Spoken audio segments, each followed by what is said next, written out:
Hello, beautiful and sassy ladies. This is Katie and welcome back to my channel. If you're a sassy woman, S for smart, A for attractive, and S for successful, looking for a SSQ, strong, successful, and high quality man, then you come to the right place.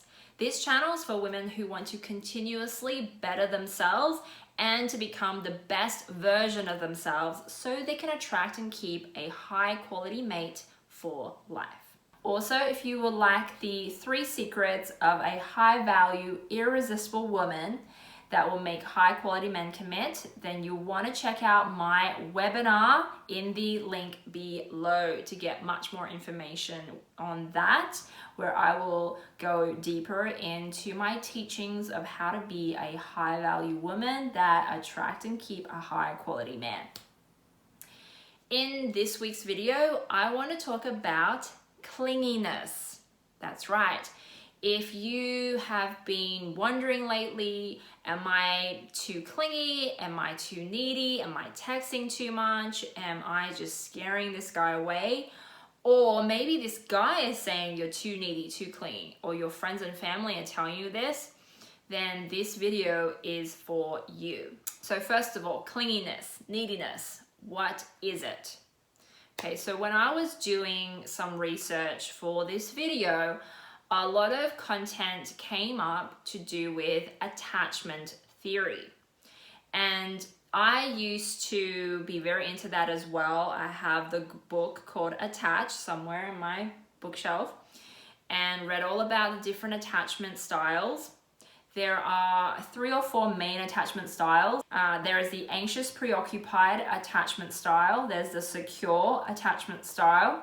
There is the dismissive avoidant attachment style. And lastly, the fearful avoidant attachment style. There are also other ones as well that are less common, less known, but the main ones are those 4.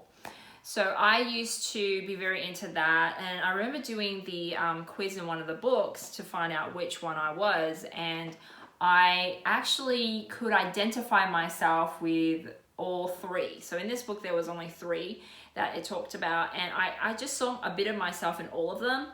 And when it came to dating, when I was dating my husband, I definitely felt very anxious.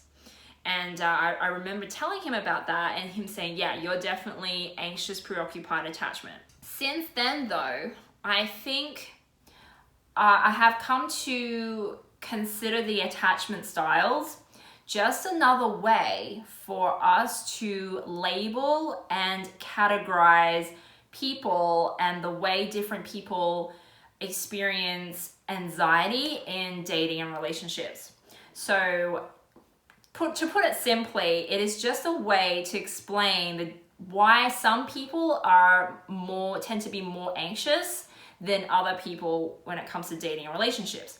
So if you are a secure attachment style, then your level of anxiety that you feel when your partner's away is somewhere in the middle range, is in the normal range, okay?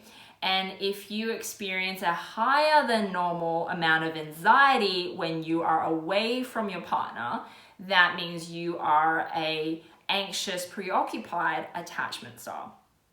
And if you experience a lower than normal anxiety when it comes to dating relationships, when your partner's away from you, then you're labeled as dismissive avoidant. Okay, so see how it's just a way to really categorize people and label people who experience different levels of anxiety when it comes to dating and relationships. To be honest, I do have a little bit of problem with categorizing people and labeling people.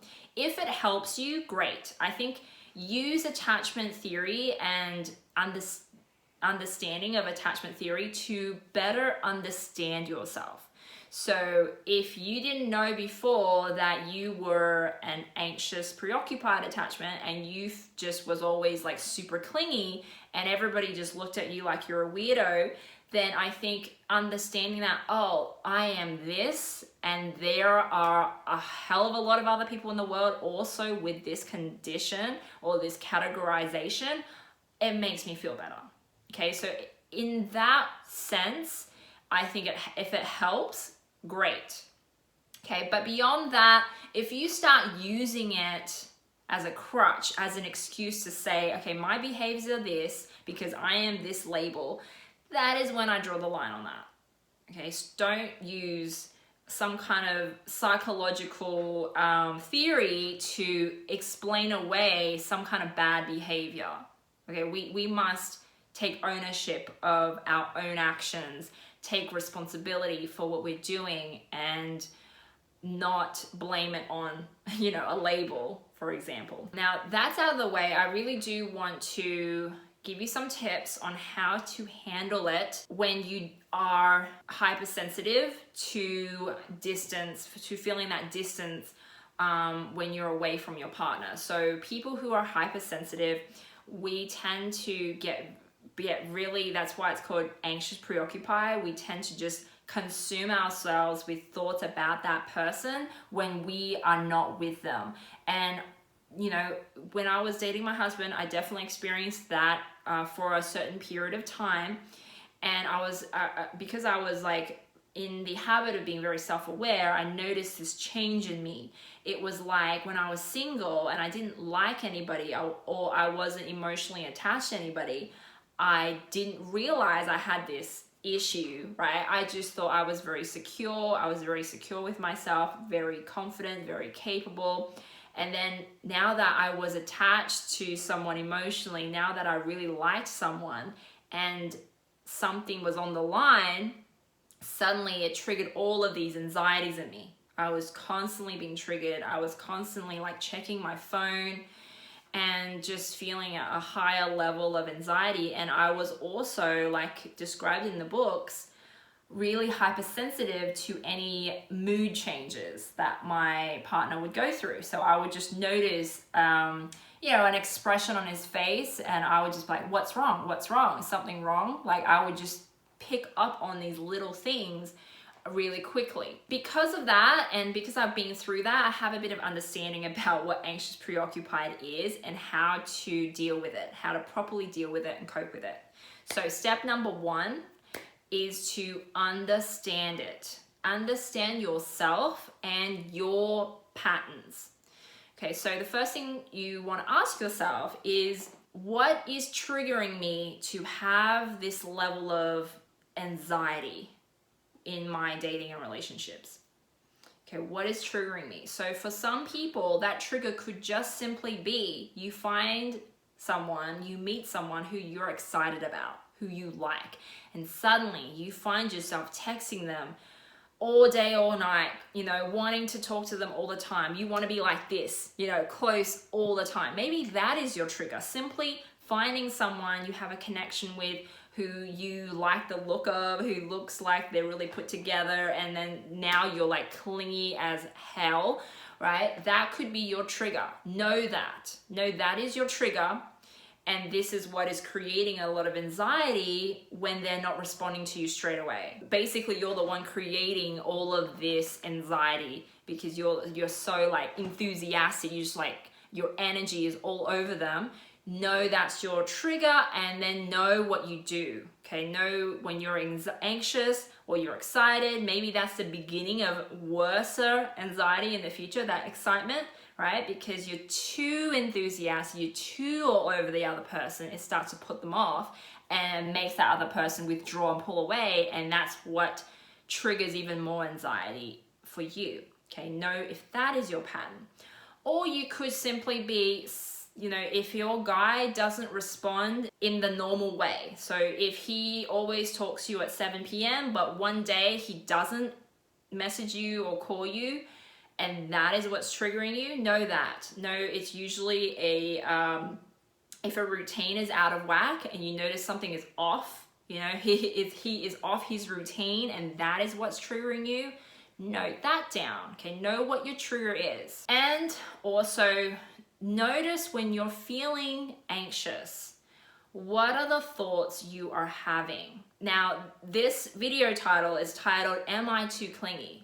And there's a reason I titled it that, because if you're thinking to yourself, am I acting too clingy? I'm acting too clingy. I need to get rid of this. This is a problem. Okay. And basically having a lot of judging thoughts that will perpetuate further anxiety. That will make your anxiety worse. If you're the one thinking, I'm too clingy, I'm acting too needy again, oh, I'm doing it again, I'm gonna screw it up again, or things like that, drop those thoughts. Those thoughts are not serving you. They're just making it worse. They're making you more anxious. Or if it's not you saying it, but it's your friends, your family, your guy that's the one saying you're acting too clingy, you're acting too needy, stop it, then once again, know that they are judging you. Okay, so now you may not be judging yourself, but they're judging you, and you may be then turning that into self-judgment. So either way, whether it's you doing it to yourself or other people are judging you, notice that is a judgment thought. Okay, judging thoughts, we need to stop doing that. Okay, that is the opposite of self-love. We don't want to be judging ourselves through this moment, because when we're feeling anxious, it's only going to make it worse. Step number 2, now is the perfect time to enlist the help of our feminine energy. So our feminine energy, when we tap into that very powerful source within us, our feminine energy, it is actually our body's natural way to balance ourselves out. So our emotions, when we're feeling super, super anxious, and you notice like everything's tight, your muscles are tight, you are breathing shallow, you're not able to think clearly, okay, that's the signal that something's wrong, something's up. And that's when we need to actually sink deeper into our body, into feeling our feelings and into our body sensations, not being in our heads, okay? Not thinking judgy thoughts, thinking, I need to stop this, I'm doing it wrong, oh, I screwed it up again. Those are all judgy head thoughts, right? So what we want to do is quiet those thoughts and put the focus down into our body, and I want you to drop it down into your lower belly region, okay? Notice how as soon as you drop the focus down there and you breathe deeply down there, you instantly calm yourself, right? You instantly calm. Your voice calms down. Your chatter slows down when you drop into your body. Okay, that's our body's natural mechanism to calm ourselves, is to tap into that feminine energy by dropping into our body sensations inside our bodies and not in our heads. Okay, so that's a very quick way to calm ourselves. It takes a couple of minutes. So notice how my speech has slowed because I am doing it right now. Okay, slow down, right down. And when you drop into your body too, and you become hyper aware of your present moment, okay, how it feels in your body right now, everything just feels nicer, feels warmer, right? It just feels like you're cuddling yourself, right? Instead of judging yourself. And the last step number 3, is we want to think loving thoughts about our partners, or not necessarily, I should say, loving thoughts about our partners or our man or the man that you're stressing about.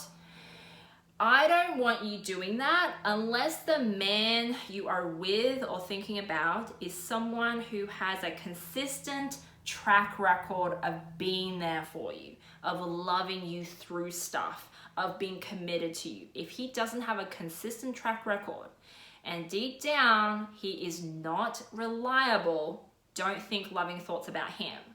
That will just perpetuate that feeling of anxiety, because if you just block it, all the other negative stuff out about him, you just focus on the positives, that's not going to work long term. It's just going to be very temporary. So I want you to think loving thoughts about something that is consistent and stable, and ideally, you want to have those thoughts about yourself. So think loving thoughts about yourself. And only when you've mastered that, thinking thoughts like, I'm gonna be okay. I'm gonna be fine. I love myself. I'm there for myself. I'm gonna be calm. I'm gonna be confident. I can handle this.